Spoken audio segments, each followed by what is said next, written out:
ఒకవేళ యూపీఎస్సి మెయిన్స్లో GS paper 1లో ఇలా బుద్ధిస్ట్ ఫిలాసఫికల్ ప్రిన్సిపల్ గురించి, architectural expressions in ancient India గురించి క్వశ్చన్ వస్తే కీవర్డ్స్ ఇన్ ఆన్సర్ రైటింగ్ అనేది చాలా important.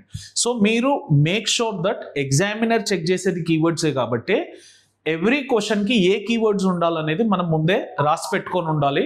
Are we have to create some set of keywords which have to be appeared in that particular question. మనకి ఈ క్వశ్చన్కి వచ్చేసరికి, ఈ క్వశ్చన్కి ఆన్సర్ రాసే ప్రతిసారి స్తూప ఆర్కిటెక్చర్ని అస్సలు మర్చిపోకూడదు.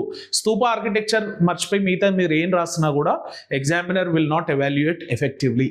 Chaitya and vihara, Buddhist monks నివసించే ప్లేస్ అండ్ ఏవైతే హాల్ ఆఫ్ ప్రేయర్స్ ఉన్నాయో వాటిని అస్సలు మర్చిపోకూడదు ఆర్కిటెక్చర్లో.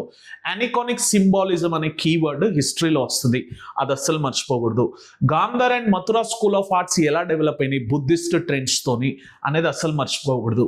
జతకా టేల్స్ అనే 5th కీవర్డ్ ఏదైతే ఉందో, ఈ కీవర్డ్స్ ఉండడం వల్ల ఈ ఆన్సర్కి ఆ ఎక్స్ట్రా ఎడ్జ్ వచ్చే అవకాశం ఉంటుంది.